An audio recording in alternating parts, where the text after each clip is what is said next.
I think we're going to see a change in narrative across corporate wellbeing. I'm not alone in this domain. Stop testing, stop building safety nets, start embedding positive actions and behaviours, and make these the path of least resistance. Welcome to this week's Escape Your Limits podcast, which was recorded live from the 2023 Escape Fitness Growth Summit. 22 of our partners from around the world travelled to our head office in the UK for a mastermind event where we discussed ideas, strategies and products to grow the industry. One of our speakers is a leading lifestyle management expert and physiologist who, aside from shocking many of our guests about their lifestyle choices, particularly around stress, sleep, toxic foods and mindset, also shared a number of untapped opportunities in the growing wellbeing sector. I've been to a few fitness conferences this year and everyone's saying we're going to pivot towards well-being. It's a bit of a Wild West well-being, which means it's a great opportunity. Our genetic material has moved away from being the script of your life to really being either a set of armbands to help you swim or a set of ankle weights to help you drown. We aren't just movement. We aren't just nourishment. We're also recovery and sleep. The wellbeing industry has become a product marketplace, selling to people who feel dysfunctional and have got no way of collectively resolving that. I'm sure you'll enjoy this week's episode as much as we did with Mr. Oliver Patrick. Good. Thank you. It can only go downhill from that very kind intro. So I'm going to try the mouse. The mouse is working. Fantastic. Might have been a user error. Good. So I want to talk about the business of well-being. It's the buzzword, I think. I've been to a few fitness conferences this year and everyone's saying we're going to pivot towards well-being. And I think that's always an interesting phrase, that we're going to pivot towards well-being. What is well-being? Would we all have the exact same definition of what well-being means across us as individuals and across organisations? I suspect not. It's a bit of a Wild West well-being, which means it's a great opportunity, but it's also running away a little bit. And I'm really interested in where the financial, business, and actually broader societal good can be done under this sort of broad banner of well-being. So I want to touch today on trying to define it a little bit so it makes a sort of sense to common ground. And then in my world, I've always been trying to bring well-being to two different industries. Well-being into the medical industry, who's found itself very much on stark diagnosis and therapeutics, and well-being to the fitness industry, which maybe has bracketed itself into body aesthetics, performance, fitness. And well-being has sort of landed itself in no man's land, but it's a big opportunity because it's not only the buzzword, but I think it's also the critical area of most people's lives. So that background is painful to hear, just because I don't particularly like talking about myself, but I'm the sum of my professional experience rather than the sum of a specific piece of education I did. I came out of exercise physiology back in the late 90s. I don't know if anyone else did a sports science degree or similar. Any hands in the air? Yeah. I got the broad sum of zero skills that I could use in the real world, which I thought was really useful. Proved my dad right when I emerged from university and he said, "What are you going to do now?" I said, "I don't have any skills whatsoever, but I know how to drink alcohol and I know how to eat a kebab." So I didn't have any practical skills. Interestingly, I went then into a private health screening clinic just as an intern to run stress electrocardiograms, which was something had done a module on in my degree. And I thought, I'd done a module, there'd be some kind of absolute expert when I got to the clinic. I was quite surprised to find out I was the expert when I got to the clinic. And this private medical clinic was running stress electrocardiograms as part of a 3-hour medical, a sort of preventative health MOT that was very popular in legal services and professional services in the early 2000s. Has anyone had one of those sort of annual medicals, a nurse, some bloods, a doctor, a stress ECG? Has anyone had one of those? Good to see. I think that's probably a good choice actually, because the product I dropped into was awful. It was awful. And it was so weird that I was there as an exercise scientist really, running a stress ECG with very limited experience to do that. And in a fairly quick period of time, I realized I was probably the most useful professional of the three they were seeing. So people were coming in for this annual health MOT, and they were seeing a nurse who's obviously skilled in caring, skilled in taking blood, and she would do a whole range of tests that I'll talk about in a minute, but were broadly irrelevant. Then they saw a doctor, which was really interesting because they weren't ill. So you had this quite strange hour of a well person speaking to an ill person specialist. And then they had me at the end to run this stress ECG and give a lifestyle program. And I delivered that for a number of years with an increasing fascination of why it was such a terrible product. And it was a terrible product because by the time people ended up in the third hour of that process, they hadn't had any questions they actually had answered about their health. So we'd have a very good, again, Harley Street-esque doctor passing them into my room going, Ollie, Mr. Jones is completely well, just give him some exercise to get on with. I thought, that's great news. Now, Mr. Jones didn't look completely well. He was 4 or 5 kilograms overweight. Most of that weight was sitting around his abdominal region. Mr. Jones spilled the beans that he had no sex drive. Mr. Jones spilled the beans that when he ate certain foods, he farted a lot and didn't like that. Mr. Jones was sure that when he ate chocolate, he got spots. Mr. Jones had lots of funky moods, as he would describe it. Mr. Jones couldn't run because his knees wouldn't allow him to run. Just to clarify, Mr. Jones isn't one person. He's an amalgamation of lots of different people, before you worry this person is out there. But what was happening is I was getting all these questions that hadn't been answered, having been through an hour of brilliant medical, all these bloods being taken, all this doctor's examination, but no one had actually sorted out the way he felt. There was no data on the way he felt. The way he felt was interesting to him and motivational to him, to her, to others. We had no data on it. So my first role in health assessments, I went away for a bit, came back to it, was to try and bring data where there was subjectivity. How do I turn theoretical topics into practical topics? So the big topics everyone was raising was stress, of course. So how do I work out who's the most stressed person in this room? I'll give you a clue. I've just been stuck in traffic for an hour, so it could be me. But who's the most stressed person? Who's going to burn out? That's an interesting question. What is burnout? Who's coping with stress? Who's flourishing? Who's floundering? Everyone would cite stress as an issue, but who's actually going to get physically ill from it? That became interesting. So I brought in an early indicator of heart rate variability, which is a technology I'll talk about later, and started to have a conversation about how close individuals were to the precipice of getting dysfunctional from stress. We had no data on diet quality. When most people go, how's your diet? They'll look at you and go, you look slim, your diet must be good. You're overweight, your diet must be poor. That's an energy question, not a diet quality question. What is the purpose of nourishment? My diet has to nourish me. Who's nourished and who's undernourished in this room? Not from a sports performance point of view, creatine, protein, but who is missing quality B vitamins that drive every cellular activity in our body? So I got really interested in how do I get a dialogue around nourishment, brought in a skin marker of antioxidants, which was being promoted by a supplement company to try and sell their supplements, because that's one of the great, again, industries that may or may not work, no one really cares. So I brought in technology to answer subjective questions. Who's stressed? Who's eating a nourishing, diverse diet? Who, from a musculoskeletal point of view, is going to fall over in that first 4 weeks of programming, and who's going to stand upright and make their way through it? And brought in biomechanical analysis that was computerized, not subjective. So not a functional movement screen, a triaxial accelerometer to measure spinal segment coordination. What we did there is we brought conversation to the things people were interested in.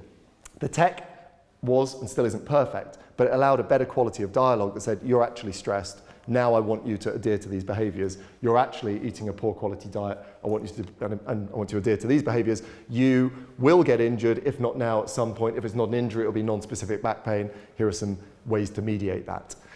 That product became quite popular because you could sell it to people who weren't ill or worried about being ill. And that was always the challenge with health assessments. People go, I don't want to know. Well, it's interesting. If it's a screening tool, then it may be the case. If it's an assessment tool, quite different. So we got bought by Nuffield, who then asked, could I roll what I had created out as a qualification? I created a level 7 diploma in health and wellbeing physiology, and finally gave people who came out of sports science a graduate pathway. And over my time, I've taken over 1,000 graduates through the Nuffield Health and Wellbeing Physiology training, lots of which with me not there. I got asked by Unilever when I was at Nuffield to build the world's most advanced health assessment. What would that look like?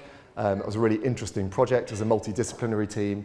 And as Matthew mentioned earlier, we set that up as a business, a new business on Harley Street, selling a £15,000 health assessment that will pretty much guarantee me at the gates of hell when I pass away. Morally questionable. Clinically interesting though. So, I think I spent 12 years on Harley Street, on a 15 grand ticket price, looking after high net worths and ultra high net worths. But what that gave me was unlimited access to data. If someone wanted to go, I just want to check I haven't got an aneurysm in my brain, we can do an MRI for that. I want my full genome sequenced, we can do that. I want to check all my hormones in every iteration at every time in my cycle, we can do that. I want my gut microbiome, we can do that.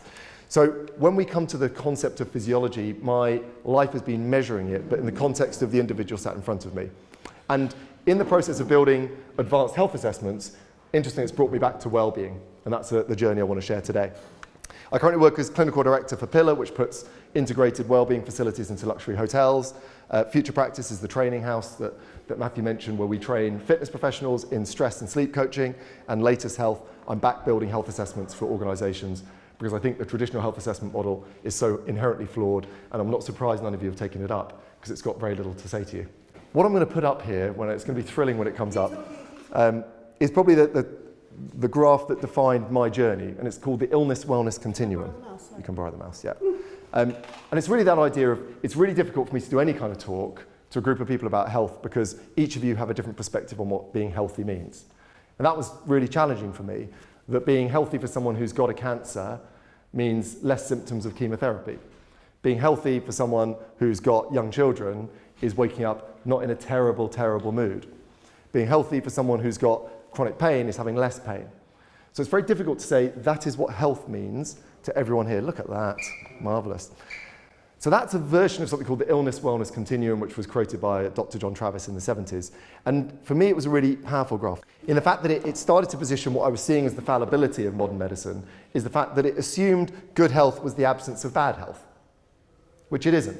The World Health Organization's got this brilliant definition of health: a complete state of physical, mental, and social well-being, not merely the absence of disease or infirmity. Introducing the next big thing in functional training, the Escape Barrow, a revolutionary training tool that combines a loaded farmer's carry with a sled push to develop hip, grip, and core strength. Developed in partnership with Pete Holman, inventor of the TRX Rip Trainer and Nautilus Glute Drive, the Escape Barrow can be rolled, pushed, dragged and carried. The Escape Barrow packs a punch with an impressive load capacity of 440 pounds, and with a two-stage galvanized paint covering process, it's also ideal for outdoor use. So head over to escapefitness.com/barrow. That's escapefitness.com/barrow to find out more. Enjoy the rest of this episode. Does anyone know how long your average GP consultation is in the UK? Have a guess? 15 minutes. 15 minutes would be lovely. Private, you're back on Harley Street there. If you go for a Harley Street doctor, you get 15 minutes. If you go to the NHS, probably 6, maybe 5. Now, does your doctor seek to put you in a state of complete physical, social, mental well-being? I'd love to think they do. And whether they've got the cultural or technical ability to do so, they haven't got the time. And at my GP practice, you're only allowed to raise one issue at a time. I can go in with a broken toe and a broken left arm. They'll be like, you've got to choose one, Mr. Patrick. And then book back tomorrow, 6 minutes. I won't get in tomorrow, 3 months later. Right, so the healthcare system cannot find the definition of health. But what it's quite good at is catching people who are falling over. We refer to the NHS, and I don't pillar the NHS. I love the NHS. I think it's the best global healthcare system in the world. But it's a reactive healthcare system, and that's what it does. It looks to find me becoming dysfunctional, catch me, and move me back to non-dysfunctional. From a screening point of view, if you think about the old school health assessment I was delivering, it was really working on the basis that I could find dysfunction or disease before signs and symptoms. So could I find someone who's developing type 2 diabetes, which is a major purge on Western medicine and resources? Can I find them before the first signs, which might be fatigue? Or can I find them with my screen before symptoms? They've got to start peeing all the time because they're trying to urinate all that extra sugar that there's in their bloodstream. Can I find them with my testing before dysfunction, when they start to notice their eyesight's going a bit squiggly or their fingertips are becoming a bit numb because the glucose is now killing the cells, again, that have got rich capillary beds? Screening had this idea that it will try and wedge itself in this tiny little niche here, catch you before signs and symptoms, and bring you back. And actually, truth be told, screening isn't particularly good at that. The sensitivity of the testing isn't good enough. And for me, the best single screen that you'll ever adhere to is your observation of change. If I used to not be tired and now I am, that's interesting. If I used to pee 6 times a day, now I'm peeing 20 times a day, that's interesting. If I used to see really well, now I don't, that's interesting. There'll never be a screen that's as good as you observing change in the absence of a reason for change. So that's me learning from, I could run any diagnostic on you. Still, in the most advanced health assessment in the world, the best disease identification we found is where someone said, my breast feels like it's changed, my skin feels like it's changed, this mole looks like it's changed. So it's a really over-resourced area when the most intelligent person at the heart of it is the individual, not the clinician. But there's a challenge that lots of people defer their health to someone else, and that's a real interesting point of well-being. So what happens normally is when we find something wrong, we run a treatment paradigm, and that's where most physiologists work, right? I have a heart attack, so my cardiovascular system got progressively worse, I have an event, dysfunction, then I go into cardiac rehab, back to no problem whatsoever. And that's where we have an incredible ecosystem of professionals. Upon the point of diagnosis, people will bring you back, but they won't bring you back beyond neutral point, because that's not their responsibility. And what became interesting to me is most people aren't here. And most people aren't here, another area that gets an awful lot of resourcing. The performance agenda, the marginal gains crew, the biohackers. Can I IV vitamin infuse myself with B vitamins? Can I inject myself with the ground down toenails of my forefathers? You know, there's an awful lot going on in that space. Is anyone following the blueprint? What's his name? Brian Johnson in America, spending £2 million a year to reverse his aging. We'll talk about that a little bit. Yeah, I'm going to come to that. It's a really interesting modality, and I think as much as we can frown upon that, the fitness industry should be jumping upon that, because the biggest single thing he is doing takes place within your facilities. For all the clever drugs he's taking, for all the motions and potions he's taking, the way he's anti-aging comes down to a very simple principle, which is reduction of loss of strength, reduction of loss of lean tissue, increase in androgen hormones through weight training. He's the greatest advert for weight training, dressed up in a fantastic bow, most of which isn't needed. So we've got resourcing at the optimal functioning. Can I make you a superhuman? We've got resourcing incredibly down here. We've got very little resourcing in that middle space. The average person, the meh, the Mr. Jones, not dysfunctional, not really chasing optimal functioning, just feel a bit, yeah. Who does he go and see? What does he go and do? What are the choices? That's an interesting client perspective, because that person is consuming products at a rate of knots. Why I find this graph interesting is I don't really care where I meet people. Right, so I mentioned I worked with people who had chronic disease and wanted a better accelerated solution to that. That was part of our work at that clinic. And I've met people who wanted to live forever. People got into cryogenics. Anyone there? With someone ask if we could freeze their head, which was great. I'm sort of really interested. When we look at the gut-brain axis, we don't know if we bring back your brain without your gut. Who are you? That's a really interesting one. But it's cheaper to freeze your head than just the whole body, so we went for that one. So, you know, this is interesting. Here, I don't really mind where you are. My job is to move you right. And that became a very simple mantra for me. Wherever I meet you, I'm going to move you right. I'm going to make you work better. If you're dysfunctional, I want that to be reduced. If there's signs, I want them to go away. If you're not dysfunctional, I want to move you further away from dysfunction. Whose job is it to be a preventative cardiovascular professional? Biggest single killer in the world. 35% of the world will die from this disease. There's no single preventative professional for that. There's an ecosystem of reactive professionals. There's no preventative cardiovascular professional. I don't want to have a heart attack. Who do I go and see? Cardiologist will be like, you'll be fine. Come back to me when you're symptomatic. The first symptom of heart disease is normally a heart attack. So I'd rather not hedge my bets for the old, you know, hopefully it's a non-fatal heart attack when I see you next, doc. My job is to move people right, and I became really interested in what are the factors and behaviours and modalities to move people right, from dysfunction, from normal, from optimal functioning. And the spoiler alert is they're the same thing, right? Because underlying this entire thing is your physiology. Your physiology underlies, if your physiology works less well, you break down. If your physiology works more well, you flourish. And so what are the factors that affect your physiology? That became interesting to me, and that's where we can start to define this concept of well-being. We're in. And I'm going to exhibit how extraordinarily tight my hamstrings are for the rest of this talk. And maybe even my trousers. We'll see how that goes.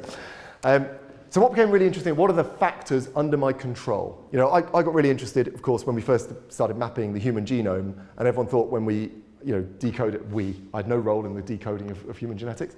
But in the 90s, when the human genome was unpicked, Bill Clinton said, today we learned the language in which God created life. And we're like, result, we'll find the cancer gene, we'll find the obesity gene, we'll find the ginger gene, and we'll punch it out of my bloodline once and forever. You know, we'll find that gene, we'll knock it on the head. And, you know, some early studies said, oh, gingers seem to have this gene, and people with heart attacks seem to have this gene. And 23andMe, does anyone remember that? They were like, right, that gene causes disease. And if you run your 23andMe, we had people running around going, I've only got a year to live because my genetics tell me I'm going to explode age 35 from Alzheimer's. And we misappropriated where our genetic material contributed to our disease forecast. Overestimated, naturally, because at that time sequencing was so expensive you couldn't do much of it. So we over-appropriated our genetics. Anyone have a rough idea how much your genetic material contributes to your overall health outcomes now on sort of working science? What percentage? 50, 40, less, more? Higher, lower? 60, it's good. Less? 30, good guessing. It was certainly people thought 60, people got to 30. We're down to about 5 to 10% now. We've got to distinguish between genetic disease, which is a disease I'm born with, right? So I didn't get the gene for something that's straightforward. Huntington's would be an example of that. Genomic disease, there isn't a gene for heart attacks. There isn't a gene for cancer. There's genes for biological processes. For example, I might have a gene that means I don't get rid of cholesterol as effectively as you all do. So does that give me a gene for heart disease? No. It means I've got to work harder to avoid heart disease than you. It doesn't give me a gene. So our genetic material has moved away from being the script of your life to really being either a set of armbands to help you swim or a set of ankle weights to help you drown, which is how I teach my children to swim. I think it's an effective way. Learn the hard way. And that's what our genetic genes are. What really affects how well you live, how long you'll live, health span and lifespan. Lifespan, how long I live, health span, how long of that life I live well, is the actions and choices I make that inflect on my physiology. Right? So let's redefine the word lifestyle. My physiology today is the sum of the actions I've taken in the movement domain. My physiology today is the sum of the actions I've taken in the nourishment domain. In the recovery domain, and by recovery, I'm going to redefine that from the hyperized definition of recovery, which is less post-exercise DOMS, which everyone thinks is recovery. That's a part of recovery. For me, recovery is the biological activities that restore energy. Right? I'll touch on that a little bit later. But that's absolutely critical. The way I think about myself and about the world will affect my physiology significantly, and the environment affects me in a multitude of ways, not just the culture, as in if I surround myself with positive people, I'll feel better, but actually the physical environment, heat, cold, pollution. We've got enormous data on increased risk of cardiovascular disease in urban areas, yet no one is an environment coach. I find that really interesting as well. Again, you go to Brian's house, he doesn't leave, because the air quality he controls inside, and air quality is such a huge determinant of overall health and well-being. Extraordinary. So I'm not the sum of those actions today, I'm the sum of those aggregate actions over a period of time. And physiology is pretty stubborn, you'll all know that from helping people change it in one way or another. So over a 6-week period, 3-month period, I'm the sum of the actions I've taken positively and negatively in movement. Did I move? Did I sit? Did I nourish? Did I eat anti-nourishing foods? Did I recover or did I burn? Did I think positively or did I think cruelly? Did I put myself in a complex or toxic environment? And the aggregate of those smashed against my genetic material, my learning curve is 0, gives me, I'm just going to jump through to, well-being is the sum of our actions. I'm going to work back a little bit. Well-being is the sum of our actions. And when people say, what is well-being? For me, well-being is the aggregation of those actions across those domains, offset against the negative actions you've taken in those domains, plus minus your genetic material. That's a pretty simple way of viewing what well-being is. But leveraging lifestyle to a net positive impact on physiology, feeling, and performance. And what became really interesting is health is a byproduct of that, not a separate component to that. And really, where we spent 12 years on Harley Street was measuring the ripples of lifestyle, but not movement, not nourishment, the collective 5. And that's why I find it really interesting that one of the great challenges of ultra medicine is that medicine's super subspecialized, right? So you've got a left-hand specialist on Harley Street now. Heaven forbid you turn in there with a right hand. Don't know what that is, pal. Yep, left-hand specialist, orthopedic shoulder, orthopedic elbow, orthopedic knee, gastroenterology, reflux, gastroenterology, stomach ulcers, etc. You've got a stomach guy, a brain guy, a hormone anti-aging guy, a hormone perimenopausal guy. It's divided into 1,000 pieces that don't exist, right? And that complexity is over-engineered. Now, have we done the same for lifestyle? In the fact that we think we can solve it all through the domain of movement. You'll know that you can't achieve client results without nutrition. If you're dealing with people over the age of 35, which is the sort of biological exploding bomb, if anyone's tipped past that point, you'll know how exciting post-35 is. It's the resistance stage, right? So when I'm born, I'm full of opportunity, I'm stem cells, I'm adolescence, I'm developing. Then my body's given me a good window of chance to reproduce. I didn't take as much of that as I'd have liked, I must be honest. So I mate, produce a child, and then I'm basically clinging on. I'm clinging on in. And everything, all my biological systems are going to try and progressively degrade until I pass away. Yeah, it's a cheer. You brought me to cheer up the crowd. What's interesting about that is in that resistance stage, our physiology is still very malleable, but the path of least resistance is degradation. So again, there's this sort of complexity of we aren't just movement. We aren't just nourishment. We're also recovery and sleep. And if you're getting results without recovery and sleep, you're dealing with young people. If you're getting results without mindset, then that will be fascinating. That person must have it elsewhere. And if you're working against the environment, you're going to face challenging results. And in the same way as medicine subspecialised without logic, I think lifestyle well-being has done that as well. In the fact, Mr. Jones would need to go and see 5 different people to curate his lifestyle. I find that odd. And he's curating it based on dinner party chat and all sorts of random bits, not from professional expertise. I link back to how that can be true. This is an interesting example where, when people talk to me about well-being, they often get confused between special populations. So I was at the Elevate conference, which is a fitness conference last week, and people saying we want to qualify well-being, create a qualification in that, but it's really difficult because we need clinical expertise in all the different diseases. There's 155,000 different diseases. I don't know who's going to qualify in all the specifics of that. And this concept of underlying physiology comes back in again when we look at how we can solve medical problems by just improving underlying physiology. This was a client who joined us because they couldn't lose weight and they had some degree of fatigue. They'd seen an endocrinologist for pre-diabetes. Their blood sugar was starting to rise too high. They'd seen a gastroenterologist, too much stomach acid and reflux, quite common, one of the most fastest growing medications in the world. They'd inevitably seen a psychiatrist, and in 15 minutes, psychiatrists had weighed up, if I don't medicate them and they kill themselves, that's not good for me. If I do medicate and they don't kill themselves, good for me. It's not their job to take them off that medication. Some will try, others won't. The rise in youth antidepressants, particularly in juvenile girls, is extraordinary. Extraordinary in terms of the proliferation of this. I mean, that is a post-COVID time bomb, which creates a completely different conversation altogether. Cardiologist saw she had slightly high blood pressure, so banged her on antihypertensive, and she'd seen a sports physician and who'd noticed her knees were inflamed, put her on Alcoxia, an anti-inflammatory. None of them booked a repeat consultation, by the way, to take her off. So she's on, sorted. They took away in 15 minutes the pain she presented with. We looked at it and we found this individual was also training 5 days a week with a personal trainer. That's always good. And they were doing calorie restriction through home delivery food. So the lifestyle was good. Lifestyle wasn't good because they had a dysfunctional relationship, which was creating huge physiological stress. And that physiological stress was creating a huge impact on sleep. So this individual, we took off training. We moved personal training, which was very much S&C based, into yoga and Pilates. We downregulated the volume to every other day. We stopped calorie restriction, which is a stress. We brought in meditation, lunchtime walks, and a sleep routine. And in a year, off all 5 medications. Plus the weight's come off, of course. These are symptoms of dysfunctional physiology. These aren't health conditions. We've got to define, health conditions are a really interesting concept. Because it can be treated medically, doesn't mean it's a health condition. What's the biggest drug used in the world? It's going to tell me a lot about you. What's your answer? What drug have you probably all used today? Again, be careful with your answer.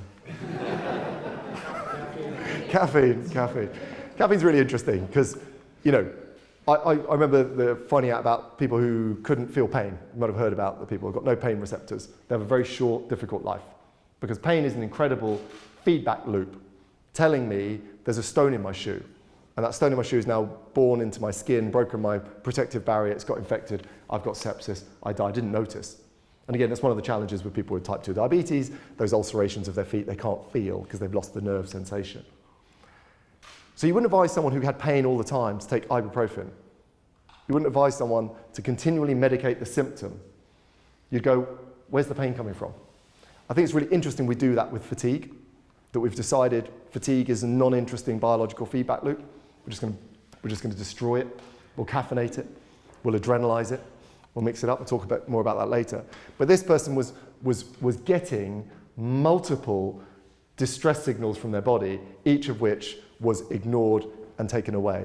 I don't like what's going on. There's too much sugar. Shh. I don't like the fact that I'm too stressed. There's too much stomach acid. Shh. Shh. Shh. Shh. It'll turn up somewhere else. It always does. Dysfunctional lifestyle represents symptoms. Those symptoms, medicine has convinced us are health conditions. These are not health conditions. These are not genetically orientated. They're genetically contributed. These are the functions of dysfunctional lifestyle manifesting into a pattern medicine can medicate and treat. We went to the root cause, which was her underlying physiology was being neglected in the domain of recovery. We enhance that domain and the symptoms go away. It's a really interesting concept. I don't need to be a specialist in every single condition. I just need to be a specialist in one thing, How do I improve the working of your underlying physiology across a broader domain than movement and exercise? And that is a critical piece for me. Now we put that against well-being. So where does this all sit? Well, well-being, defined as a state of being comfortable, healthy, or happy. That could be cocaine. That could be, a beanbag. Comfortable, unbelievable. I don't think well-being is about being comfortable at all. I think comfortability is the antithesis of well-being, truth be told. So this fluffy definition means we've got a 23 billion UK industry, 4.2 trillion global industry, and the biggest contributor is like oil of Olay. Yeah. My well-being's not so good. Let me pop to Liberty and buy myself £100 skin cream. I'm speaking of as my wife there for a second.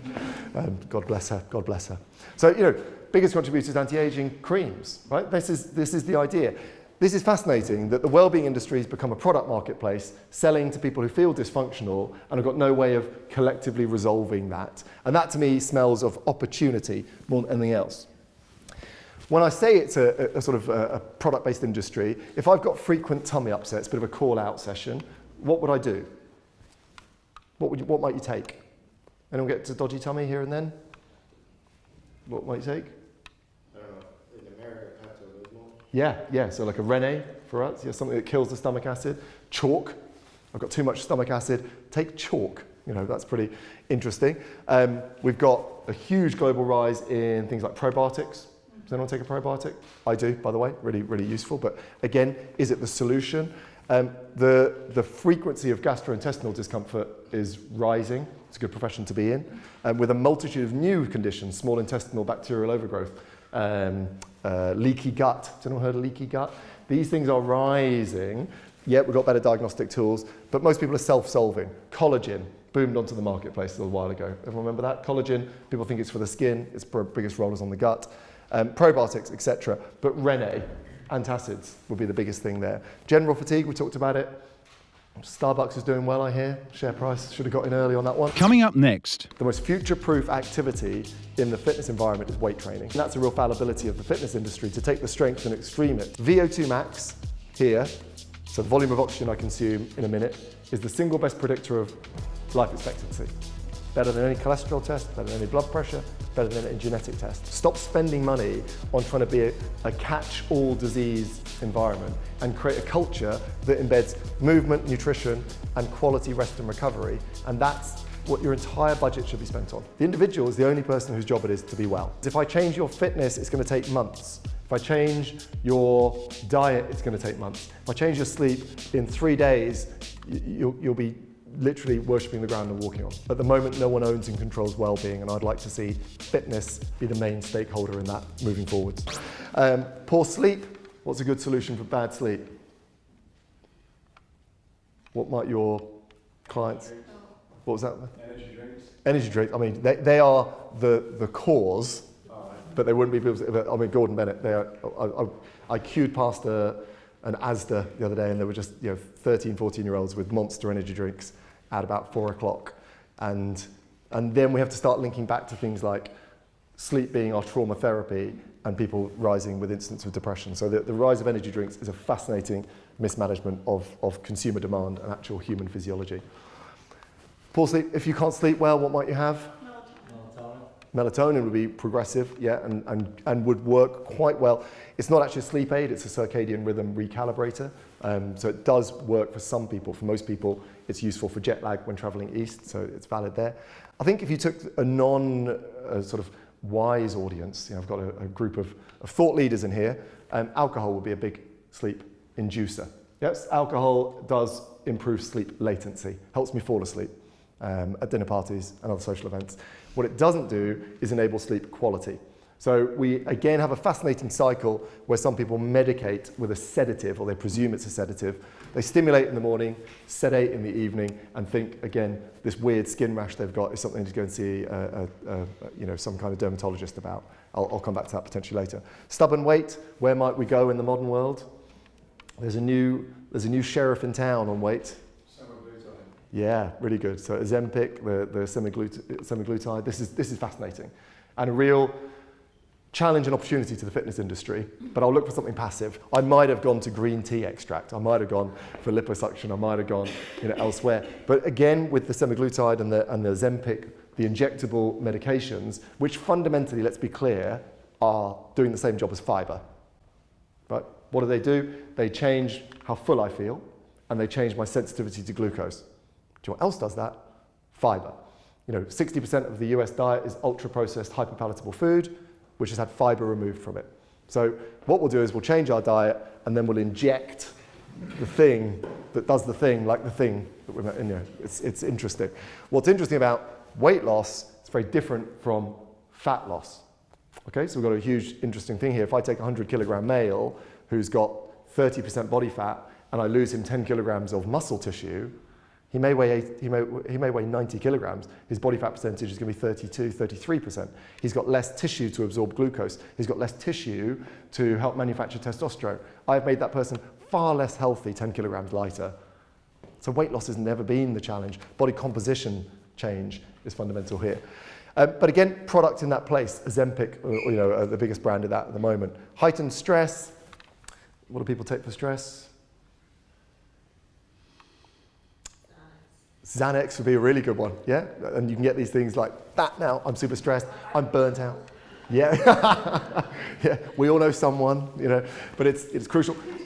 Alcohol's probably still the biggest. If I watch any good quality TV drama, the lead detective will get home, been a stressful day solving murders, to the fridge, bottle of wine. Now alcohol is a muscle relaxant, so it does take away the old, I found 5 bodies today. But what it doesn't do is move me into a sleep cycle. So alcohol, arguably the greatest miscommunication in any modern product, that it's a sleep aid, it's a sleep destroyer. Again, it's become a sort of cultural mismanagement. Low libido, don't shout out. Ashwagandha, maybe. There's a guy in the gym changing room, got some ashwagandha. Adaptogens, things that would increase that potentially. Or I might be on testosterone replacement therapy. I might have gone on to that before any potential need. If I've got high stress, by the way, I will disable libido, because why would I want to have a baby in a war? So when we look at the physiology of stress, we can see a direct pathway to reducing androgen hormones, estrogen and testosterone, because why would I make a baby in war or famine, which is the only stress the body was designed for. So again, it's a symptom, it's a symptom, it's a symptom. These are symptoms of dysfunctional physiology, and this is a product marketplace that's basically cleaning up 4.2 trillion plus a bit. It's doing really well. Brain fog, nootropics, new on the market. You're not thinking clearly, bang a nootropic in, but put a blue thing on your tongue and you'll be a superhero. Everyone watched the film Limitless and thought that's genuinely happening now. It's not quite. Frequent low mood could be, again, the Xanax. It could be rhodiola. It could be a herb. I'll walk into any herbal shop, there'll be 1,000 things tapering over the symptom of these things. No one's asking me how well I slept last night. And I find that really interesting. 60% of the UK's got a sleep problem. 30% of that 100%, not 30% of the 60, 30%'s got a chronic insomnia or sleep apnea, sleep disorder. Who's a sleep professional that you go and see? If you go and see a sleep consultant, he's a respiratory consultant. He's going to deal with you choking yourself out because your neck's too heavy and you drink too much red wine. He's not going to deal with the fact you spend 2 hours playing Xbox, then you watch a Netflix horror film with 3 glasses of wine.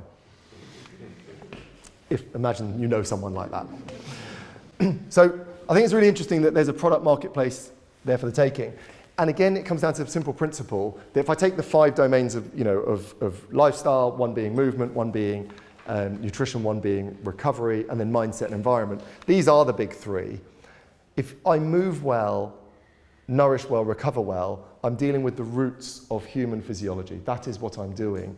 And a lot of people have got excited about chasing down the clippings of the branches. It doesn't work like that. If you take away a symptom, it was a biological feedback sign. The body you're sat in now is the cleverest thing that's ever existed. And it's trying to tell us it doesn't like something you're doing to it. And we go to a doctor to take away that feedback loop until another one pops up.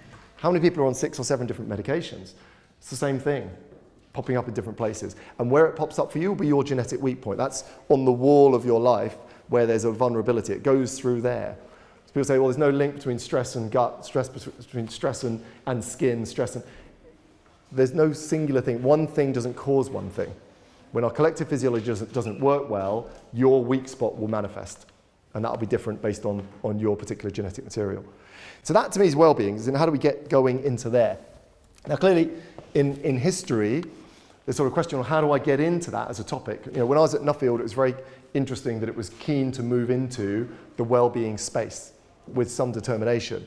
And can I be a centre where someone would go and curate their lifestyle if that's the vibe on the way in? Now that's not to say that's a bad vibe.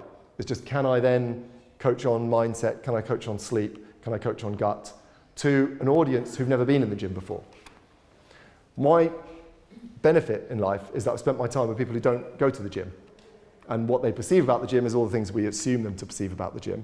But what was interesting is, has the Nuffield, which is a UK hospital group that brought a commercial gym chain, 55 clubs in the form of Cannons, sort of mid-level, 50, 60 quid a month operators, and tried to turn it into more of a well-being proposition. Has that worked? That's a great debate. Anyone here from Nuffield? I would assume not. Probably turn the camera off, John. But there's an interesting idea. That's a sort of experiment in motion. But what's interesting about Nuffield is in repurposing as more of a well-being operator, its ancillary income is significantly more, maybe 25%. 25% above and beyond your membership fees. What's that, 5, maybe 10 if you're good? Well-being is a bigger animal. It can go in lots of different directions. If I have a gym, of course I'm doing PT, I'm doing digital, I'm doing my whey protein, I might still be selling again, hopefully I'm selling a MyZone belt, would be lovely, or doing, absolutely right, big fan. So, within that domain, I've got my verticals. If I do that and nutrients, B vitamins, magnesium, probiotics, if I do that plus, there's an awful lot of data going out there that goes to no one. I do find it fascinating. Anyone wear a Whoop or an Aura? Yeah. They have gone direct to consumer. Right? They haven't created they're just now, Whoop Unite is creating a platform for a practitioner to coordinate 20 different belts. But they're selling that direct to corporates. So Whoop, again, arguably the fastest growing well-being tracker, is cut out any kind of professional. It's just gone direct to consumer, or a direct to consumer. And we're seeing the exact same thing with continuous glucose monitoring. Does anyone want one of these things on the back of your arm? Yep, Super Sapiens, do one, Zoe in the UK, straight to consumer. There's no consideration that we'd broker that through the health and fitness industry, because the health and fitness industry hasn't put its hand up and said, I own glucose control, I own sleep, I own preclinical stress. So there's no channel partner for these companies. They're bypassed. But that data is now sitting in someone's phone. And when I've got people who've got a continuous glucose monitoring app, they've got their Whoop, they've got their, their fertility app, they've got all these things on there. They're like, help me. This thing doesn't know me. It doesn't know me. It's 6 different parts of me. It doesn't know me. What's my goal? What's each one of them trying to create engagement with 15 proactive emails a month? Doesn't work like that. I'm one person with one goal. So how do we aggregate data? That's the gym plus potentially. Corporate wellbeing I'll touch on in a minute. Health testing I'll touch on in a minute. Hardware above and beyond heart rate. Longevity services. The biggest single things affecting longevity will be calorie restriction and retention of lean tissue. Others are in there. Others are in there. Sleep would probably be the third. Purpose, and that purpose born out of social connection, maybe the fourth. I know a place that does weight training. I know a place that could help me with strategic fasting. I know a place that can give me community and focus. I know a place that can help me with my sleep. I'll go off longevity services, 20, 30K per person to get the advice you could give in a 1-hour consultation in your gym. It needs to be compelling, but the biggest things that affect longevity, how long we live and how well we live, will take place within the facilities that you are involved in already. But we're not marketing it as such, and we're losing out.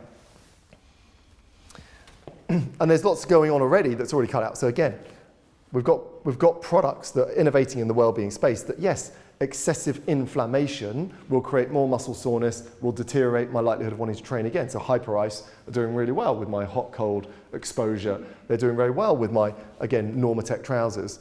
But which gyms are selling recovery protocols? I've just put recovery PT into a club in a hotel, because most people don't need to train, but they do need to recover. We've got to remember, fitness is damage, recovery is growth.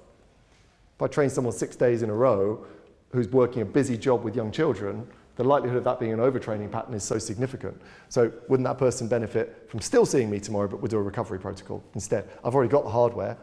Infrared sauna, lower cost. Where's my heat protocol? What are you recommending at the end of your session in terms of sauna?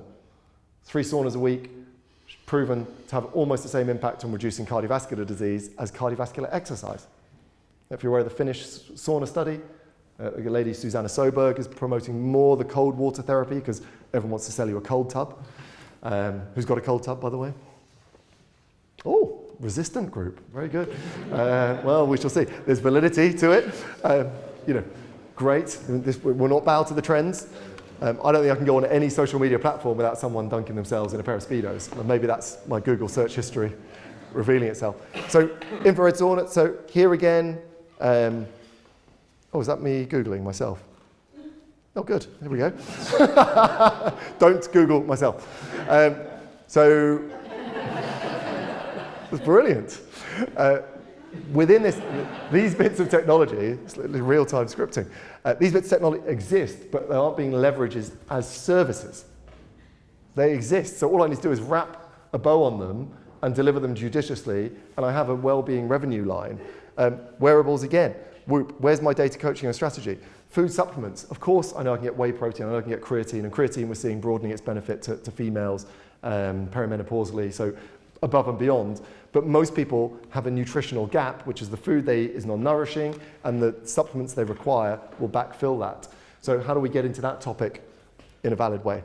So I think there's an interesting question about testing in the gym. I've been involved in lots of testing in gym environments, some over-engineered, some under-engineered. I loved the post about selling the brochure, Matthew, that went out this way, which I think brought peak flow back to the agenda.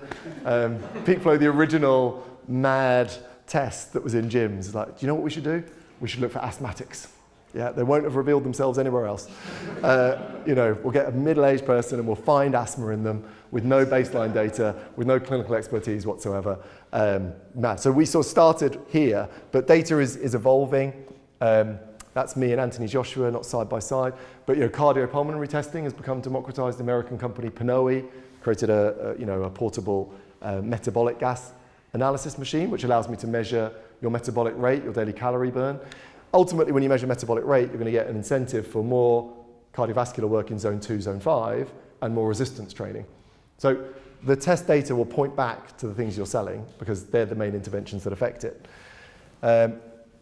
We've got, again, if someone's in the world of fitness and doesn't measure body composition, I find that difficult unless the client in front of them has got an eating disorder or some form of body dysmorphia. Because if we don't understand which tissue we're retaining, we can't explain our market value. I cannot explain weight loss is not healthy. Fat loss is healthy. When I do a body composition on something, I don't want to know my body fat. I don't want to know your body fat either. I want to know your lean tissue, and as you age, I want to say that number to stay the same. That's why I weight train. I know you're looking at me thinking, does he weight train? I've got to keep my body fat at a level, but roughly I'm keeping my lean tissue at a level. I just do the minimum dosage required to keep my muscle mass at the level it's required. And the one thing I can't do in a non-gym environment is load weights that are significantly lighter and significantly heavier than me. I can do cardio in the park. I can do my mobility on a mat, but I cannot take a range. So the future-proof, if weight loss becomes Ozempic's arena, the most future-proof activity in the fitness environment is weight training through the scale of its ability to go small and lighter than my body weight, which I can't do, and then heavier than my body weight when I transect that. So I think that's a really important piece. But body composition is going to be a weapon of choice there, not necessarily a DEXA. DNA testing, DNA Fit, produced a version. Did anyone run DNA Fit? Which basically told you what you were going to be good at. And I felt, when I got my results, I thought that's 30 years too late, which is disappointing. So it sort of tells me my predisposition. Am I going to be a sprinter? Am I going to be an endurance athlete? It doesn't ask me what I like to do. It doesn't ask me what I got the biggest social benefit from doing. It doesn't tell me all those things. But there's some scope of being able to triage people into what they'll be better at and what they'll be worse at. What I find interesting when I did DNA testing, I spoke to the lead geneticist, and he said, you're more of an endurance athlete than a strength athlete. And I used the words, no shit, Sherlock, My ectomorph somatotype told me that without anything. And I said, so what should I do? He said, well, then you should do cardio. I said, why would I train my biological strength? That's the wrong thing for me. I have to train my biological weakness. I don't benefit from having less muscle than someone who's got more muscle because my genetics predisposes me to run longer. I have to train my biological weakness. And I think, again, that's a real fallibility of the fitness industry, to take the strength and extreme it, not to take the weakness and develop it. And again, across 3 biological systems, when I talked about our progressive degeneration into the grave from 35, you know, my mobility is deteriorating year on year. My pliability, my malleability, it's stiffening and narrowing. My cardiovascular system is facing attrition year on year, and my muscle mass and strength is going year on year. Those 3 are all going, and they won't get targeted by working on the others necessarily. VO2 max here, so the volume of oxygen I consume in a minute, is the single best predictor of life expectancy. Better than any cholesterol test, better than any blood pressure, better than any genetic test. A VO2 max, fitness test, bleep test. Bleep test is your best predictor of all life expectancy. Because it's not about how many levels I complete on a bleep. Do you know the bleep test, where you run from one end of the gym to the other? Little bleeps, a maximum cardiovascular test. Because my ability to stand here in front of you is dependent on converting oxygen into energy and removing the waste product of that process. Now, if that process is amazing, I can run up a mountain. But if that process is poor, I can't go for complex surgery. So we know if you've got a low VO2 max, you're not going to survive the anesthetic for complex heart surgery. So this marker, again, that sits in our domain, fitness, is better than any other marker you might run in a 25, 30K health assessment, because it's the unit of energy production, and we're ultimately depending on our ability to keep manufacturing energy. So these are things that could all turn up in a gym. We'll touch about them later on. But you know, the wellbeing centre of the future could have stool testing to drive greater dietary focus on fibre, greater dietary focus on diversity. All I need to do, and I find the overcomplication of nutrition absolutely fascinating. 60% of the diet of the average person in America, 50% we're catching up in the UK, you know, ultra-processed, hyper-palatable food. Had the fibre removed, it's been chemically manufactured to trigger very quick biological feedback loops. So it's addictive, it's compulsive. If I take someone at 60%, move them to 50%, I improve their health landscape nearly immeasurably. 50% to 40%, unbelievable. We've overcomplicated nutritional coaching to you need this micronutrient at this dosages, you need less processed food, more whole food, and that's a gen pop problem. That's if you're not seeing that as your primary nutritional intervention, then you're already dealing with quite health literate, health focused people, not potentially this new audience of people who just feel a bit meh. Blood testing judiciously could be done. Again, blood pressure dropped off the radar, despite the fact it's arguably the most important screening parameter, because you don't know about it until it's a problem, and exercise can make it worse. We're seeing ECG technology creeping into wearable tech. If my iPhone can identify atrial fibrillation, how is it possible that the person prescribing my exercise doesn't know what that is? Just a byproduct. My brother-in-law turned up the other day with a very fancy watch that measured VO2 max, his oxygen saturation, it ran an ECG, it ran heart rate variability, it ran a sleep cycle. And I find it interesting that he couldn't take that to anyone in his gym for them to interpret 20% of it. They've just cut out the middleman. That data is now in the hands. It's going to get more and more and more. They're going to put data and data and data out there. That data pertains to lifestyle, which pertains to feeling. There's no curated expert in that space. I still think that is disappointing. Urine testing and others. And we're seeing skin age testing, companies trying to do AI algorithms on wrinkling and other determinations of visible aging as a marker of internal aging. It's all going on. Glucose metabolism, really interesting one. Again, these are things that are in gyms, 3D movement, biomechanical analysis, et cetera, et cetera. Wellbeing's creeping, but is it creeping strategically? Or is it creeping because someone knew someone who bought a test? So I don't start ever with the test, I start with the question. Why are people getting injured all the time? Oh, it'd be nice to have some biomechanics. Why is everyone in my vicinity get every bug and flu that goes around the office? Let's do a gut microbiome test. Why is everyone knackered all the time? Let's do a sleep analytic. Why can't anyone lose weight? Let's do a metabolic glucose analysis. Start with the question, work back to the tech. Don't start with the tech and work up to the question. But that pressure is going to be put on into this sector because they've cut us out and we either jump on the bus or we're left out of the conversation. And that is my worry. Corporate well-being. Am I okay on timing? Okay. 5? Okay, great stuff. Corporate well-being is an interesting animal in the fact that this was a schematic from a British source of long-term absenteeism, new and long-standing cases of being off work for 4 weeks or more. 51% stress, anxiety, depression, 27% musculoskeletal disorders.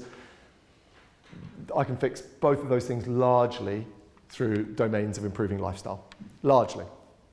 These things generally would respond. Now, I suppose my null hypothesis, and when I talk to corporations, I go in to a big organisation, they go, we've got a mental health first aider program, we've got an employee assistance program, we've got health screening. It's like you've got so many nets to catch people falling over. But what would happen if everyone in the organisation was 5% cardiovascular fitter, had 2 kilograms more lean tissue, and moved better? If everyone had better glucose control by 5%, gut health 5%, nourished 5%, slept 5% deeper, improved their heart rate variability by 5%, decreased inflammation. That organisation will go through the roof. That is productivity. We've separated absenteeism and productivity. The physiology that underpins the two is the same. I go into organisations and say, stop spending money on trying to be a catch-all disease environment and create a culture that embeds movement, nutrition, and quality rest and recovery. And that's what your entire budget should be spent on. Whether they agree with that or disagree with it, that's my philosophy. Stop waiting for someone to get ill. Plus, the average life expectancy, when we started the corporate wellbeing world, someone might stay in Jones & Jones. Oh, fantastic, that's a great sign. Someone might stay in Jones & Jones for 40 years. Got a 40-year career with this, so I don't want them to get a long-term sickness absenteeism. If we've got people cycling out of organisations 3-4 years, why am I checking 35-year-olds for Alzheimer's? It doesn't make any sense whatsoever. It's not my job, and it infers it's not their job. And one of the great challenges across health and well-being is deferred accountability. You know, I won't go for that check because my organisation haven't paid for it. I won't go for that check because it's not included in my state benefit. The individual is the only person whose job it is to be well. And I think that's a really important piece, that we've assumed it's someone else's job for us to be well. My organisations, my doctors, the health infrastructure. It's no one's job for you to be well. It's really important you know that. And it's the individual's accountability to make correct choices, informed choices over their life cycle to be as well as possible. But so I think we're going to see a change in narrative across corporate wellbeing. I'm not alone in that in this domain. Stop testing, stop building safety nets, start embedding positive actions and behaviours, and make these the path of least resistance. Walking meetings, gym on site.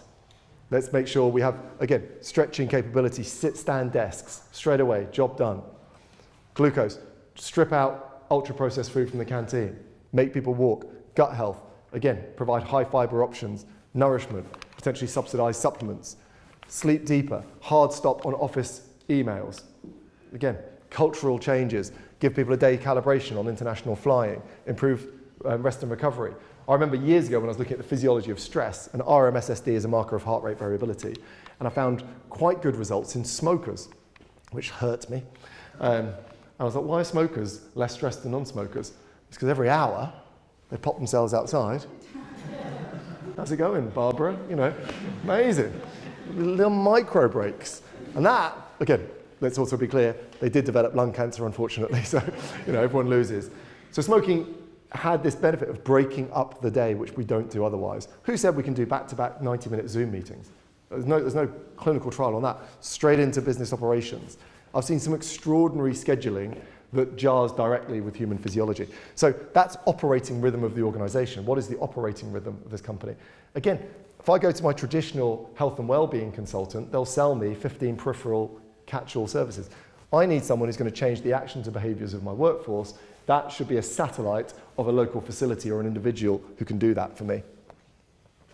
Recovery as a service, again, for me, I'm slightly obsessed with recovery, probably because I saw it move the dial more than the other areas of lifestyle, and I felt as an area it's the least understood. And I'm just going to touch on the idea again. This is a pattern that pretty much represented that lady who was on 5 different medications. And on a simple basis, when we look at heart rate variability, which is a relatively complicated science, there is no such thing as heart rate variability. There's quantification of the autonomic nervous system. That's what HRV is trying to do. It's trying to work out who, over whatever period of time are being measured, be it a day or a week, is spending too much time physically prepared for stress and too little time physiologically restoring energy and rebuilding tissue. And if you remember from early biology days, you have a nervous system that accelerates your physiology called the sympathetic nervous system.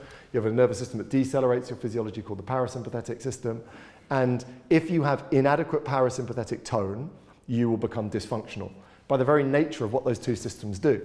So this is a quantification of heart rate variability over a 24-hour period, where red is when the body is physiologically dominated by sympathetic drive, i.e.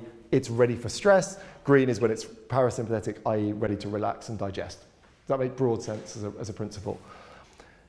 If the sympathetic nervous system is dominant for this long period of time, and it should be 55, 60%, not 80% in this case, then my blood pressure is going to be higher. Of course it is, because this system increases my blood pressure. My digestive secretions will be lower, because of course it is, because this suppresses digestive secretions. My temperature is going to be higher. Of course it is, because more blood's in my periphery. My glucose is going to be higher.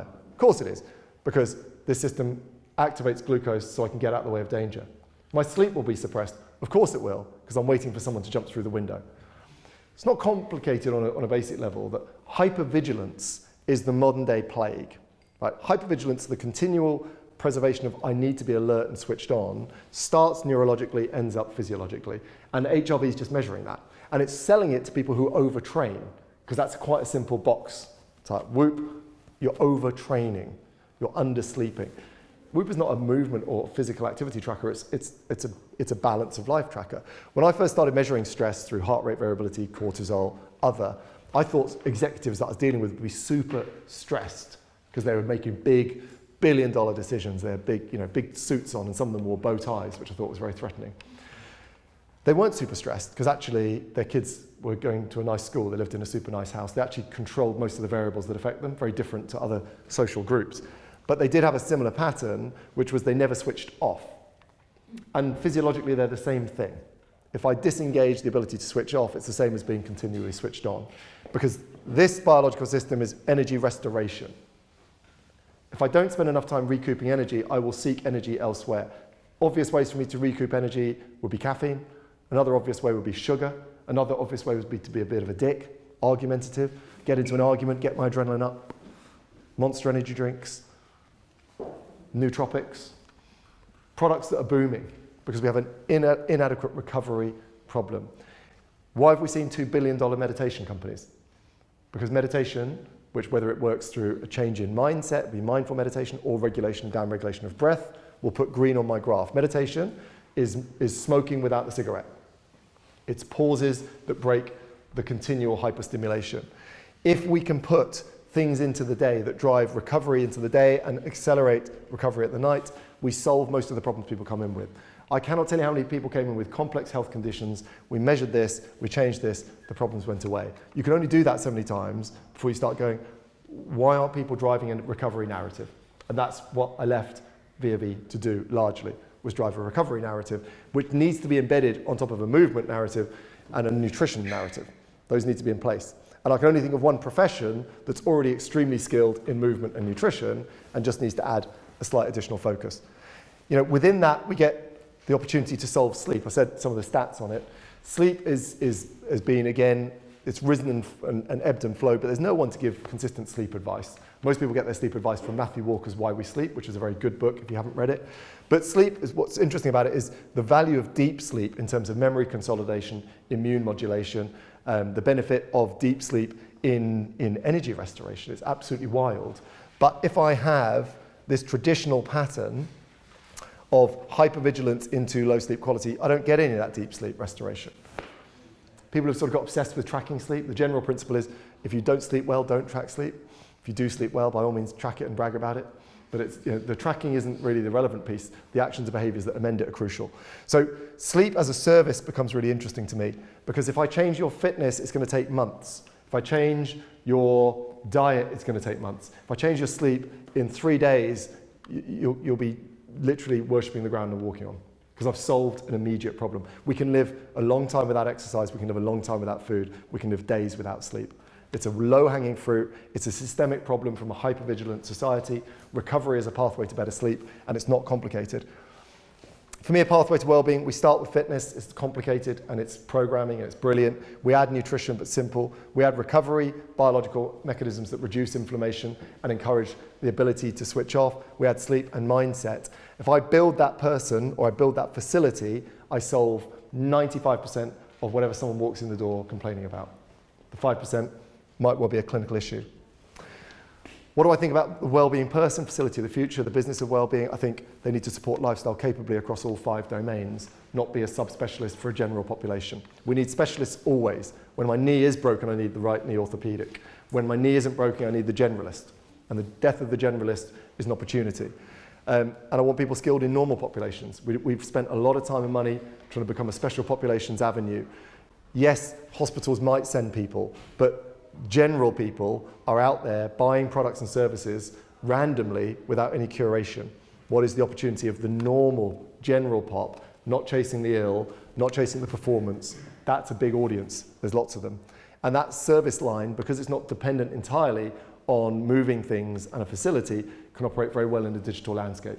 If I do an online digital consultation that talks a bit about exercise, a bit about nutrition, a bit about sleep, a bit about recovery, a bit about mindset, in 90 minutes I've created a value proposition that can be sold for much, much more than any transactional movement product. We're talking, again, value versus time cost. So that makes a big difference. The needs of the corporate are pretty simple. They want people to be less off ill and more productive. If we improve their movement, their nourishment and their recovery, they'll get all 3 of those things. And it's a wild west in terms of who's good in this space.